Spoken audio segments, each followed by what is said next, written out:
Olá, olá, seja muito bem-vindo a mais um episódio do Neurotalks, o seu podcast de autocuidado, saúde mental e prevenção de burnout. Antes de apresentar a minha convidada de hoje, eu quero te convidar a se inscrever aqui no nosso canal do YouTube ou, se você estiver ouvindo, né, para que você nos siga, siga a página do Neurotalks, tá? Isso é muito importante para que o algoritmo dos podcasts e do YouTube esteja sempre ali mostrando nosso conteúdo para você e para outras pessoas que tenham interesse nisso, tá bom? E hoje a minha convidada vai trazer um tema que com certeza você ou nunca ouviu falar, ou talvez tenha ouvido assim muito por cima, mas eu achei muito interessante e trouxe porque acho que é uma coisa que pode agregar muito aí para as pessoas que estão com burnout, tá? Eu trouxe aqui a enfermeira, fisioterapeuta, especialista em saúde pública e saúde do trabalhador. Ela também é perita judicial e é uma multiplicadora da CIF, que ela vai explicar o que é a tal da CIF. Malu Steinle, seja muito bem-vinda, minha amiga.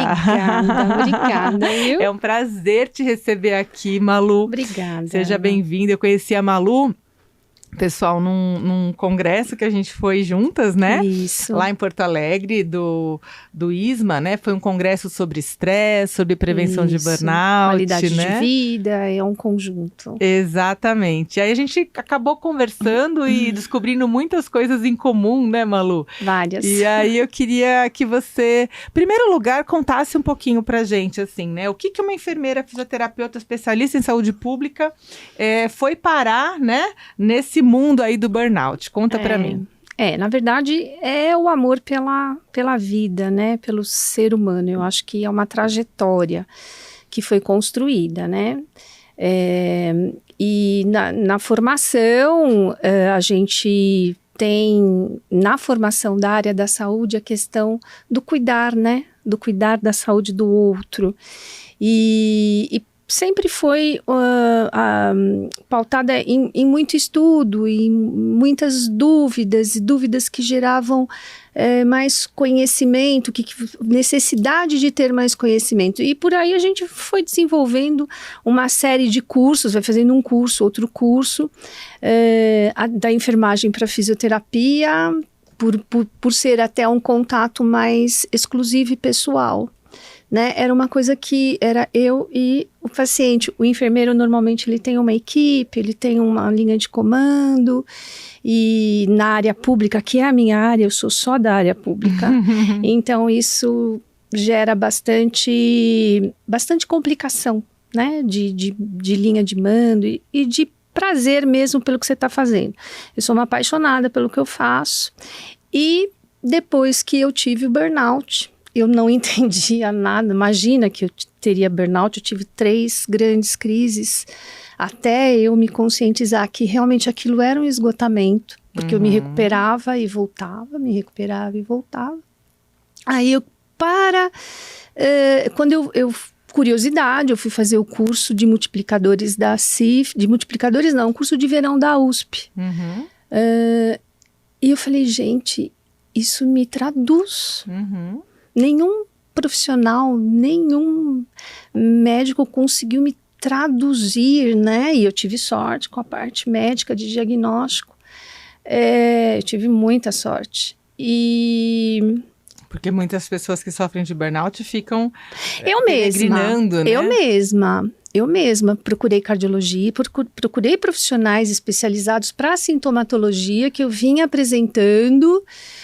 E as respostas eram assim, isso é ansiedade, isso é, né, cansaço, isso, ginecologistas, né, a gente faz quem é da saúde normalmente, né, faz os seus controles.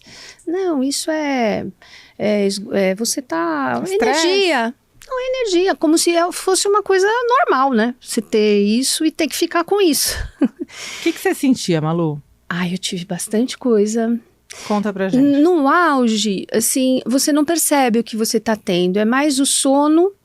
E pra mim, o que me limitou, aonde chegou o limite, foi uma dor muito forte no peito, na região cardíaca. Você pensa realmente que está infartando, assim, porque diz que dói, diz que não dói, mas é um desconforto muito grande. E uma taquicardia absurda, e ela é espontânea. Então, ela é 24 horas por dia. Ela não tem hora para surgir, nem para sair. E você procura profissionais. Você fala, olha, eu tô com isso. Você faz exames, né? E nada tem de exames. Então, quando eu realmente escutei que eu não conseguia mais pensar, né? Focar em nada. Aí eu encontrei, né? Fui para psiquiatria e foi aí que foi a minha grande questão, porque eu falei assim, como psiquiatria, mas eu me sinto completamente, né, como que eu vou para psiquiatria? O meu problema é físico. É físico, eu tenho sintomas, né, e outros, né, tontura, cansaço, absurdo, apagões assim, fazendo alguma coisa. Cochilos. Ao longo do dia, no computador. Tá, mas é porque extremo, né? Eu fui muito além da conta, porque a gente não reconhece. Você é acostumado, o seu foco não é esse, né? Então, mas aí depois também demorei para entender o tratamento, que não tem um medicamento que vá de fora e te tire tudo aquilo, todos esses desconfortos, para você não sentir. É o contrário, né? Você tem que se sentir para poder falar assim, não, isso vai voltar ao comando, vai voltar ao controle, devagarzinho as coisas vão se encaixando. Você tem que descansar, você tem que dormir a hora que você quer dormir. Não tem que ir brigando como a gente sempre faz, né? Com aquele estado de alerta 24 horas por dia, pronta para correr ou lutar. E aí sim, eu fui para o tratamento e eu sempre li muito, estudei muito, né? Várias coisas diferentes, sempre fui muito curiosa em relação ao ser humano, ao corpo humano. E aí eu fiz esse curso de verão na USP. A princípio eu falava, gente, que linguagem é essa, né? O curso era sobre o quê? É sobre... A CIF? A CIF, e sobre o que é a CIF? O conhecimento da CIF. A CIF, conta pra gente. Ela é, na verdade, da família, né, de classificações da Organização Mundial de Saúde. Então, como a gente tem a CID, que é das doenças, né, a classificação internacional de doenças, né, um código onde mundialmente sabe-se que uma pessoa que tem diabetes, ela tem diabetes, é igual, no mundo inteiro é o mesmo número. A CIF, ela é de funcionalidade. Então, qual é a sua condição de saúde?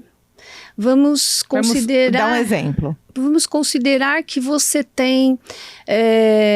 vamos pensar numa pessoa com HIV, que é bem diferente das questões mentais, né? Uma pessoa com HIV aqui no Brasil, ela é completamente diferente de uma pessoa com HIV na África.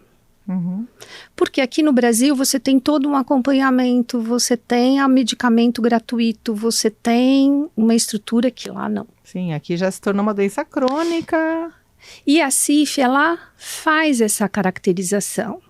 Ela permite com que você coloque a influência do ambiente naquela condição de saúde. Ela contextualiza. Exatamente. Ela coloca exatamente as interferências. Então, vamos pensar, por exemplo, no meu caso, né? Eu procurei alguns médicos. Então, eu tive aí uma interferência à questão de saúde. Porque médicos não me diagnosticaram, né? Ela não julga, não é uma questão de certo ou errado. Ela coloca ali, olha, teve uma demora no diagnóstico. Vamos pensar numa pessoa que tem um pianista, por exemplo, que é um exemplo muito bom que os multiplicadores nos cursos dão. Você tem um pianista e um pedreiro. Ambos perdem um dos dedos da mão. Para o pianista, aquele dedo tem um impacto. Exato. Para o pedreiro, outro impacto. E é isso que a CIF quando a gente faz essa avaliação biopsicossocial que é pautada na CIF, você consegue caracterizar. Um pianista, ele vai ter o fruto do trabalho dele, o desempenho dele está completamente comprometido com... Né? Com a perda de um dedo. Exato. O pedreiro, nem tanto. Ele pode se adaptar. Ele pode se adaptar. E no caso do burnout, me dá um exemplo. São vários. O burnout é muito difícil, né? De você classificar. Tanto é que a gente, assim, elaborou um roteiro de classificação, de avaliação, de como você pode até desconfiar que uma pessoa tem burnout pela CIF.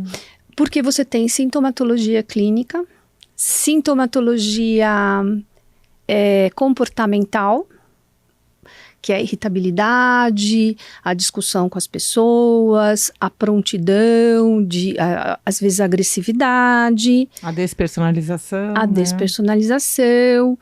E como o burnout é uma doença do trabalho, ela está configurada como uma doença do trabalho, você tem o desempenho completamente afetado. Tudo isso a avaliação te permite classificar. Então, uma pessoa que é portadora de burnout, ela está dependente do quê? Se ela é uma pessoa contratada pelas leis de trabalho, ela é dependente do INSS e das leis trabalhistas, né?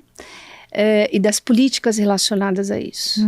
E esse contexto a gente consegue registrar que a condição de saúde dela é dependente disso, né? Então, ela é uma pessoa que vai precisar de um acompanhamento de profissionais de saúde, assim como outras patologias, outras doenças, outras manifestações, né? Porque o burnout em si, ele não é uma doença como, por exemplo, o diabetes, que você tem uma alteração no pâncreas específica. Ele é uma síndrome. Sim. E esse é o grande problema das pessoas no judiciário, porque ele é uma síndrome. E o judiciário, ele pensa no burnout como uma doença, que tem uma área muito definida. Por ser uma síndrome, é uma disfunção, é a função que está alterada. Função hormonal, função de neurotransmissores. Função cognitiva. São funções que estão desorganizadas, né? E por isso a briga no judiciário, muitas vezes, até no próprio reconhecimento, né? Do burnout. Exatamente. Enquanto doença, porque você, né, já foi uma perita judicial, agora não está como, mas sim. Formada, né, como perita. Eu atualmente tenho feito trabalho aí de assistente técnico acompanhando alguns pacientes e tenho visto a grande dificuldade que é no reconhecimento judicial de médicos peritos, às vezes psiquiatras mesmo, reconhecendo o burnout, né? Eles reconhecem o transtorno ansioso, o transtorno depressivo, mas o burnout não, parece uma coisa meio proibida, assim, queria te ouvir. Exatamente isso. Ele tem, por que a CIF me representou naquele momento? Porque eu saí de uma nuvem da questão mental. Né?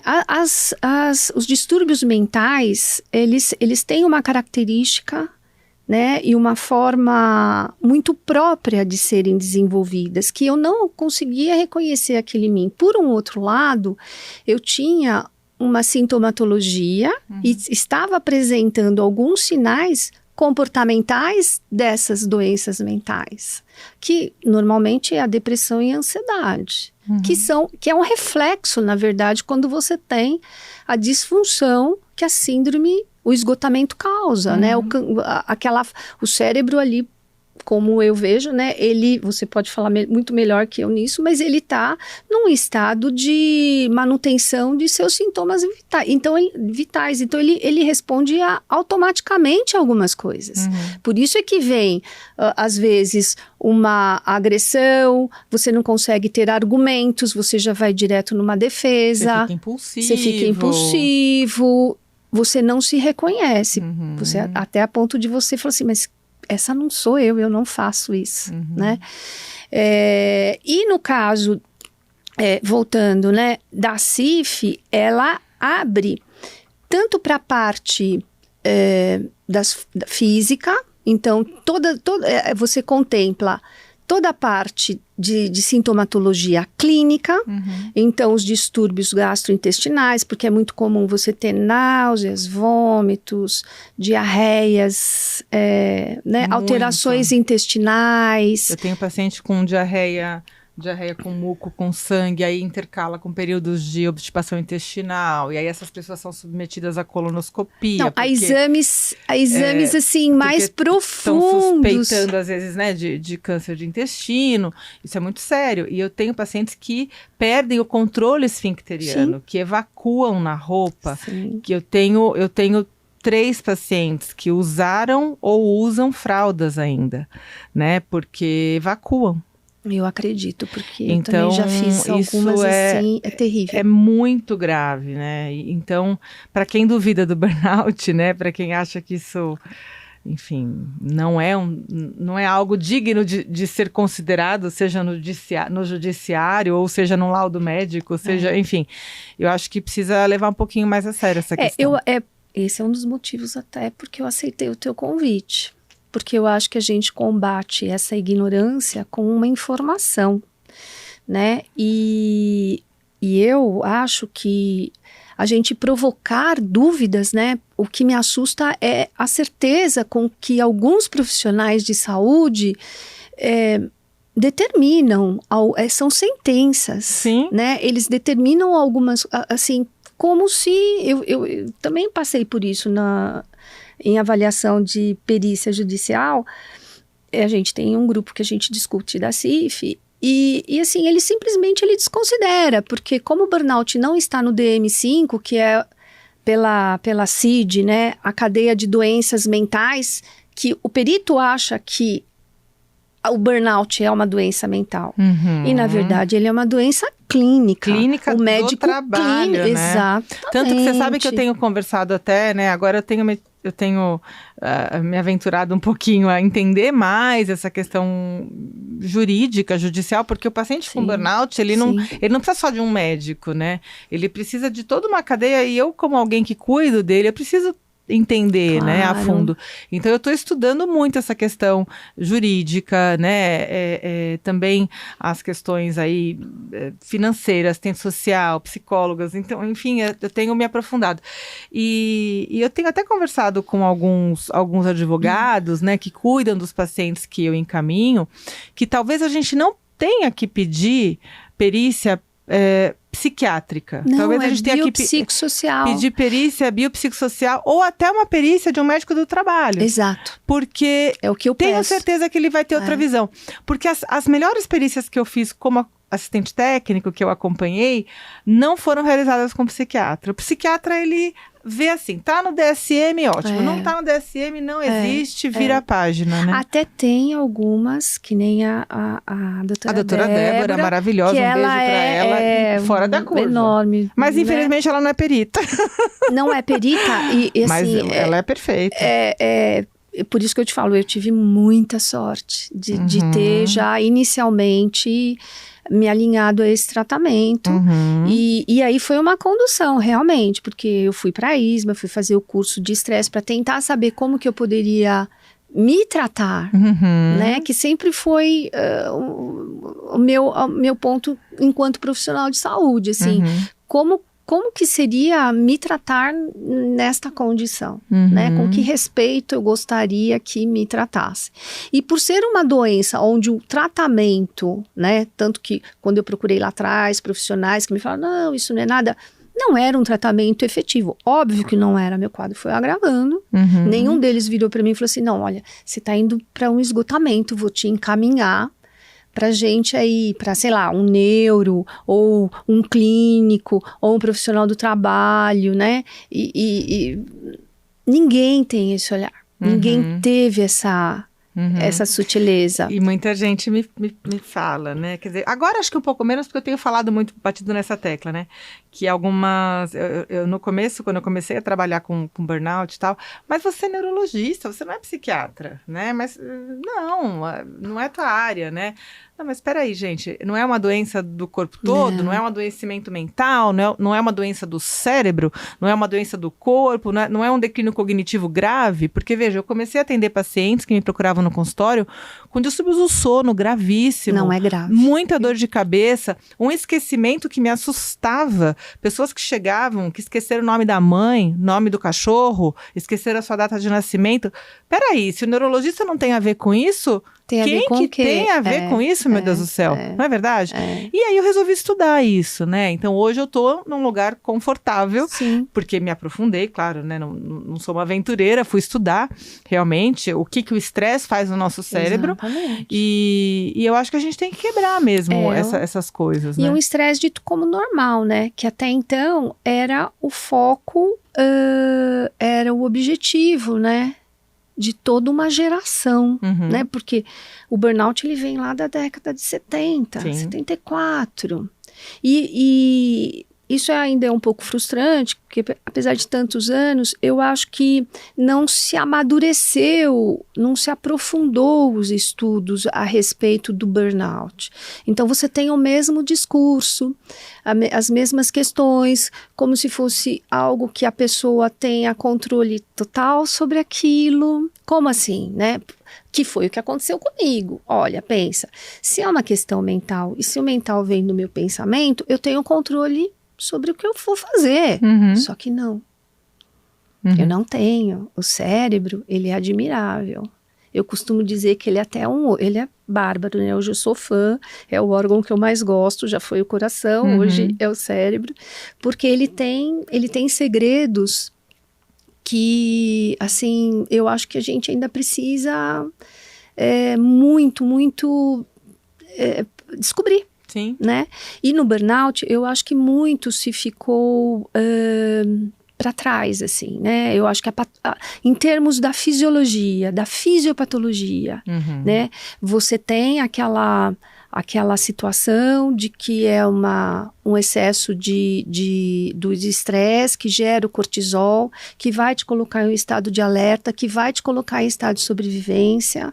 Você tem esse estudo, você tem trabalhos dizendo isso, e você ainda pega profissionais de saúde, né, dizendo que aquilo é depressão ou que aquilo é ansiedade. Infelizmente. Não é. Não é, de jeito nenhum. Né? Agora me conta uma coisa, de que forma a CIF, né, a Classificação Internacional da Funcionalidade, ela pode ajudar um paciente que tem burnout, seja a se reconhecer, seja a se reabilitar, seja de repente no processo judicial, porque infelizmente a gente sabe que a grande maioria das pessoas com burnout acabam entrando, né, na justiça. Então fala pra gente um pouquinho. A partir daí, até por isso mesmo, né, quando uma pessoa entra com um processo judicial, vamos por aí, uma perícia, né, psiquiátrica ou não, uma perícia comum, ela não contempla,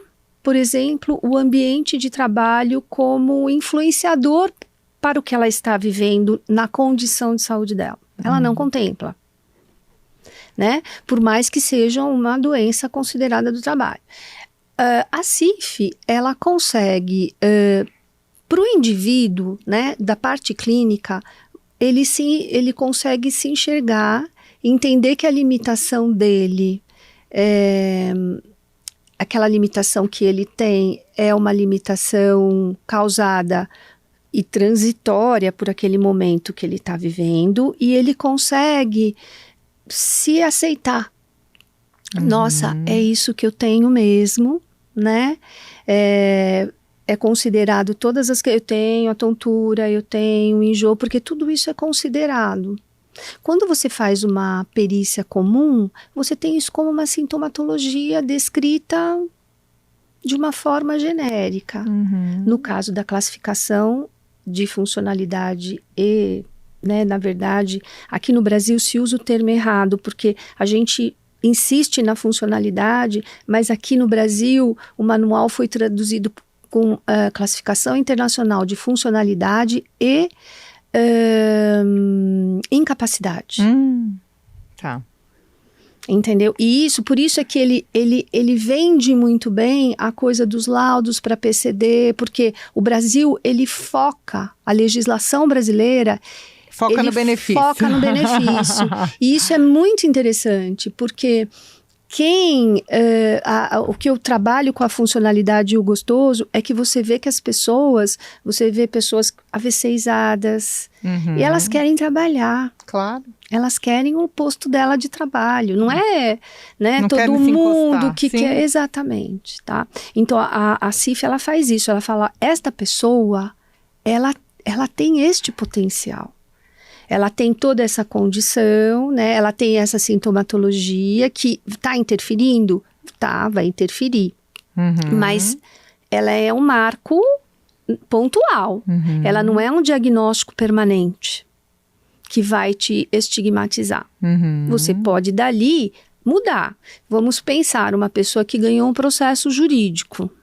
Ela sai de uma classificação para outra classificação mais confortável. Tem uma desembargadora aqui, que é a doutora Ivani, né? Ela tem algumas lives que ela faz indicando o corpo de advogados a pedir na inicial do processo uma avaliação biopsicossocial. Uma avaliação biopsicossocial implica em você utilizar as categorias da CIF. Que bacana, mas isso é uma perícia biopsicossocial? Exatamente. É uma avaliação onde o perito tem que ter esse conhecimento. Excelente. Tá? Excelente, já vou até anotar aqui. Então, todo mundo que me procura, isso quando vai entrar na justiça? Vai entrar na justiça, porque assim, quando depois que você entrou com o processo, né, o juiz pode aceitar ou não. E mesmo na inicial, ele pode aceitar ou não. Mas se você já estiver na inicial do processo, dificilmente ele vai rejeitar uma perícia biopsicossocial, tá? Também, se não me engano, o doutor Sebastião, lá de Minas Gerais, que é o desembargador, ele é fantástico, ele também fala isso. Então, é na hora de pedir a perícia, quer dizer, não seria... Na inicial. Não seria uma perícia com psiquiatra, não seria uma... Não. Tá. Não é com psiquiatra. Porque é aquilo que a gente... Nem todo psiquiatra, assim como nem todo neurologista... Claro. Eu tenho sorte, porque eu tenho neuro também. E ele concordou, tanto... Ele me deu os 2 laudos dele, que entra, mas... ele em momento nenhum discordou. Sim. Nos 2, né? Você entrando com esse tipo de solicitação na inicial, o juiz... aceitando, aí você vai ter que ter um perito judicial que se paute na E qual é a avaliação. especialidade desse perito? É um fisioterapeuta? Não, qualquer uma, como é da perícia. Ele precisa, porque as categorias, a CIF, ela é aberta a qualquer profissional, ele não precisa ser médico. Então, eu sou uma codificadora. Tá, entendi. Então, você fez tem um treinamento. Eu fiz um treinamento para classificação. Tá, então tem que ser um perito que esteja apto a aplicar a classificação biopsicossocial. Exato, mas aí assim, como é uma questão de saúde, então normalmente é um médico. Tá. Até por isso que eu não faço... Perícia judicial. Tá. Porque aí eu acho que fica injusto para a pessoa. Tá. Posso ajudar no processo, posso avaliar enquanto a outra parte. Mas no caso da perícia, não é muito justo com o indivíduo. Tá. E quando eu faço o laudo, eu sou uma parte.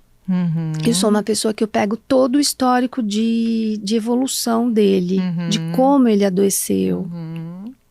Então, pegando esse histórico de adoecimento, eu vou codificando o que ele foi apresentando. Tá? Então, é diferente de uma avaliação pontual daquilo que está acontecendo neste momento, porque o burnout não ocorre ele é um acidente, mas é um acidente longo, que você vai se acidentando, é um acidente de trabalho, do meu ponto de vista. Sim, tem que abrir CAT, com certeza. Tem que abrir CAT, tem que, né? E também, além disso, você adquirir ele ao longo de um tempo, né? Com uma sobrecarga. Isso é extremamente individual, de pessoa para pessoa, né? Por isso é que quando ele recebe o resultado da avaliação, ele normalmente se surpreende com o que está escrito ali, né? Porque... Me dá um exemplo, o que vem escrito, assim, de alguma coisa que ele possa fazer ou... enfim. Por exemplo, uma coisa que nunca é que às vezes eles se impressionam assim, na categoria da CIF, coloca que essa sua questão de memória, por exemplo, vai interferir para você ler um livro. Ou se você queria fazer um curso de mestrado, você não consegue mais tão facilmente naquele momento. Melhor esperar um pouquinho. Né? Organizar melhor a sua, né? A sua condição. Dirigir é extremamente perigoso. Muitos pacientes se queixam disso, Malu. Já tive pessoas que, quando escutaram isso de mim, simplesmente falaram assim, não dirijo mais, porque entenderam, principalmente para quem toma psicoativo. Sim. Né? Eu tenho muito paciente com dificuldade de direção e sem uma explicação. Claro, o burnout eu acho suficiente, né? Mas assim, olha, não consigo mais. Não é crise de pânico, né? Não é pânico de direção, mas é uma dificuldade ali de entender os comandos, de se localizar, de saber que lugar se perder no caminho. Exatamente. Você se encontra às vezes em locais que você fala, meu Deus, o que eu vim fazer aqui? Né? Então, que às vezes a pessoa comenta, fala, isso é normal, isso acontece comigo também. Claro, uma vez, duas, né? Vira uma frequência, começa a ficar a risco. Um cansaço ao dirigir a ponto de você também pode vir na direção. O esgotamento vem, né? O cansaço vem naquele momento de você sofrer acidente. Né? Importante. Então, muitos se surpreendem. Um outro que surpreende bastante, no caso, principalmente do pessoal que gosta da cozinha, é queimadura. É verdade, eu vejo demais. O pessoal deixar de cozinhar, que não pode mais lidar ali com fogo, com fogão. Não, você esquece o fogo aceso, assim, a ponto de queimar a panela. E é engraçado que, conversando com alguns profissionais de perícia, quando eu falava isso... Mas isso é normal, isso é déficit de atenção. Como é normal você simplesmente, né? Não é normal. Não, uma vez na vida, outra na morte, ok. A gente não está falando de um esquecimento que ele vem. Está falando de um esquecimento que é você pegar uma página do livro e ler 1, 2, 3, 10 vezes. E você não conseguir interpretar o que está escrito ali. Exato. Ou você ligar o fogão e muitas vezes não saber o que fazer, deixa ligado e é toda vez e se machuca. Eu tenho pacientes, né, mães, pais, que deixaram de ter autonomia de cuidar dos filhos e da casa por conta do burnout. Exatamente. E hoje precisam ficar isso é classificado pela supervisionados. A rotina, sua agenda, então, você não consegue cumprir sua agenda. Hoje precisam ficar, por exemplo, supervisionados pelo avô, pela avó da criança ou por um empregado doméstico, porque sozinha ela não dá mais conta. Paciente assim, eu precisei contratar um funcionário em casa porque eu não dou mais conta de cuidar do meu filho. E aí a gente se sente acolhido. Quando você vê que tudo isso pode ser considerado. Que não é uma coisa que todo mundo, assim, que é normal e que você não está sabendo lidar com a sua agenda. Não é aquela coisa que você tem que... Não, você precisa acordar, se organizar, ter tempo. Não, aquilo é maior que você. Você não consegue cumprir uma agenda. Você, muitas vezes, não consegue... Você escuta uma televisão e você não consegue absorver o que eles estão falando. Então, nesse sentido, a avaliação biopsicossocial, ela classifica. Com o que você tem. Por isso que ela é extremamente individual. Porque tem alguns que têm tontura, outros a tontura simplesmente não se manifesta, outros têm uma diarreia a ponto de fazer investigação. Outros perdem controle completo do esfíncter, né, com aqueles exames. Outros têm dores no corpo todo, limitantes. E as lesões de pele? Lesões de pele. Eu peguei uma enfermeira essa semana no consultório, um caso, né, de uma enfermeira muito querida. Ela tinha tantas lesões de pele, umas úlceras, Malu. Porque aí também ela começava a se coçar e ela fazia lesões, feridas horrorosas, assim. Eu tive um desespero quando eu vi. Então, eu fiz uma avaliação, até me chamou a atenção isso, que a pessoa percebeu que ela fazia isso comigo. Entendeu? Na avaliação? Na avaliação. Ele falou, na verdade, acho que coisa de autoagressão, sim, automutilação. Automutilação. Então, de ficar ali. Sim. Assim com essa paciente eu tive a nítida percepção de que ela ficava ali se cutucando e ela abria as feridas e estavam horrorosas, infectadas algumas. Outra situação é a articulação temporomandibular, que aí a questão do dentista, vai pro dentista, quebra dente, fraqueza óssea, eles perdem. Né? Perde. E então, na classificação, você consegue individualizar ao extremo, né? Aquela pessoa naquele momento. Vai esmiuçando, né? Completamente. Porque é o que a gente vê, né? Não é porque tá lá na CID descrito e a gente sabe que pode ter tal esse sintoma, que todo paciente vai ser igual, mas né? aí é o olhar, né? Esse olhar é o biomédico. A CIF, ela tem um olhar biopsicossocial. E qual é o primeiro olhar que a gente é do ambiente. E quando a gente fala do ambiente, eu acho que o mais lesivo para o burnout é a questão da cognição, né? Daquilo que não é falado. Tenho certeza. Então, são assim, por exemplo, tirando pela minha experiência, eu sempre fiz o que eu queria e o que eu sonhei em fazer, que era o meu objetivo de vida. E trabalhei na área que eu queria trabalhar, alcancei aquilo que eu queria alcançar. Só que, e nunca muito percebi as respostas do ambiente, né? Sempre com muita facilidade de implantar, fazer.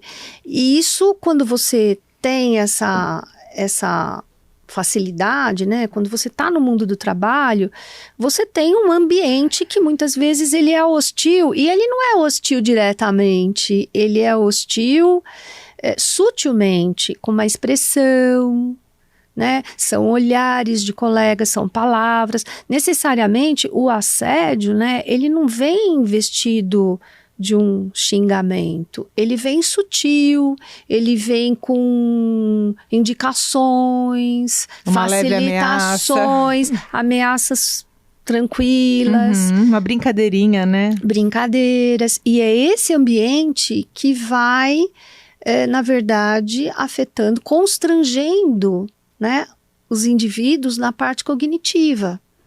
Porque eu tô aqui, mas eu tô né, tô interagindo com todo esse ambiente. A gente tem aí a questão da iluminação, do ar, do controle do ar. Tudo isso está interferindo naquele indivíduo que pode estar agindo, né, de uma forma não tão satisfatória. E pela classificação, eu sou fã dela hoje, a gente consegue individualizar cada caso de burnout. E por isso que eu acho que juridicamente ela deveria estar sendo muito mais explorada em todas as situações. Né? Até para uma empresa que é uma empresa idônea. Um serviço idôneo. Sim. Né? Como que ela busca seus líderes? Né? O líder, do meu ponto de vista, ele é nato, né? Ele vem com aquela liderança, ele é capaz de envolver, né? Líder transformado, ele é um pouquinho diferente a forma como ele busca uma conquista, né? De resultados, enfim, muito discutido isso, eu sei, mas são opiniões, né? Então, as empresas hoje, o mundo do trabalho, ele lançou no mundo uma ideia do que era ser sucesso, bom, felicidade, produtivo, e é É o gerenciamento disso que eu acho que quando a pessoa chega naquele local, aquilo não funciona daquela forma, o cognitivo dele já pegou aquilo. Uhum. Então, ele é obrigado a se enganar, porque como? Aquilo é dito como ótimo, aquele local é maravilhoso, só que é um local que tem aquela aparência, mas não tem aquilo de fato. E aí eu acho que a mente da gente sofre, entendeu? Principalmente quando você gosta muito, se preparou muito para fazer o que você está fazendo, gosta efetivamente do que você faz. Aí você fala assim, preciso largar isso, preciso abandonar isso, né? Você tem muita dificuldade de aceitar que aquilo é que está te fazendo mal, né? Como abrir mão? Sim, sim. Olha, depois dessa conversa, Malu, pode ter certeza que eu vou incorporar a CIF na minha prática clínica. É muito porque legal. Eu precisava entender um pouquinho mais. Trouxe você aqui por curiosidade pessoal, profissional minha, mas também para esclarecer, né, para as pessoas o que é, mas pode ter certeza que eu vou usar muito, inclusive, né, para orientar esses processos, né, assim, orientar de alguma forma os advogados que a gente acaba trabalhando em paralelo, né? Não tem jeito. Para que a gente possa ajudar essa pessoa que está em sofrimento e que muitas vezes está naquele limbo previdenciário, naquele desespero, né? Então... É muito frustrante, né? Você tem que ficar provando o tempo todo que está doente. Então, eu acho que é que na parte clínica, para quem tem... a pessoa se apropria daquilo, fala, não, eu acho que isso é uma coisa que realmente faz parte do meu momento, porque você passa para ela todas essas áreas, né? E a única área que no caso do burnout especificamente, né, porque voltando lá na classificação, ela fala da parte do ambiente, ela fala da parte das funções do corpo todas, ela fala da parte da estrutura do corpo que está lesada, e no caso do burnout, que estrutura, que exame que você tem para que está lesado? Não tem. E ele fala da sua parte de capacidade e desempenho, que é aquilo que você estaria apto a fazer, mas que no seu dia a dia o que você tem está interferindo. Então vamos lá, é o livro que você não lê, é o esporte que você abandonou. É o seu filho que você deixou de cuidar. Isso aí. E então ela consegue, nessas 4 linhas vertentes, ela consegue te orientar. Ela consegue te definir. E isso é muito legal quando você fala, nossa, isso me transcreve, né? Agora, do ponto de vista jurídico, eu acho que, assim, é um caminho, né? Sofrido. Eu costumo falar para aqueles que eu faço avaliação, que sempre procure os profissionais que acreditem neles, porque infelizmente a gente tem profissionais que não acreditam. Muitos. E é muito sofrido,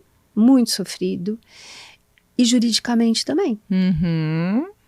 Você tem que procurar um advogado que entenda do assunto. Porque já conversei com alguns também que eles não acreditam que a pessoa tem, nem sabe o que é. Nem sabe o que é. Eu tenho visto alguns processos, né, de pacientes que chegam até mim, que querem me procurar para ser assistente técnico, e eu falo, meu Deus do céu, com esse processo aqui, meu amigo, você não vai ganhar nada. Isso aqui não fala nada do que você tem, na real, não fala nada do que ele tem. Exato. Exatamente. E isso é muito, muito comum. Porque o advogado, muitas vezes, quando ele pega a causa, ele pega porque é um número para ele. Sim. É um valor, né? E, normalmente, hoje em dia, tem muitos profissionais assim, né? Tem uma perita que eu conheço que ela é uma médica do trabalho, que ela avalia, esse eu vou pegar, esse eu não vou pegar, até por conta de entender. Sim, claro. Isso e ser honesta com o indivíduo, né? Com certeza. Malu, muito legal, a gente infelizmente está encerrando, mas muito bom te receber aqui. Com certeza eu vou mudar a minha forma de atuação, minha prática clínica a partir de agora, com a incorporação da CIF, Classificação Internacional da Funcionalidade. que infelizmente está descrito como incapacidade no nosso país. E eu queria que você deixasse aqui os teus contatos, onde as pessoas te encontram, quem tiver interesse em saber mais sobre a CIF. Então, eu tenho o Instagram, o Malu Stanley, né, que pode entrar em contato por ali, mas eu não sou muito... aqui na legenda. Pode entrar em contato por e-mail, sou uma pessoa mais... Até por conta de ter tido... Mais analógica. Adoro. Completamente. LOU Stanley@hotmail.com. E aí, por aí a gente marca ou conversa. Maravilha. Telefone, WhatsApp. Maravilha. Bom. Malu, muito obrigada, querida. Foi um prazer te receber, viu? Eu tenho certeza que a Malu trouxe aqui uma luz para muita gente que está sofrendo com burnout, que não está entendendo o que está acontecendo, né? Por que não está conseguindo fazer coisas que antes fazia. E a CIF pode te ajudar de muitas maneiras. Se você curtiu esse vídeo, esse episódio, esse áudio, deixa aqui o seu comentário, o seu like, compartilha e não esquece de se inscrever no nosso canal. Um beijo, pessoal. Beijo tchau. grande, A tchau. gente se encontra no próximo episódio.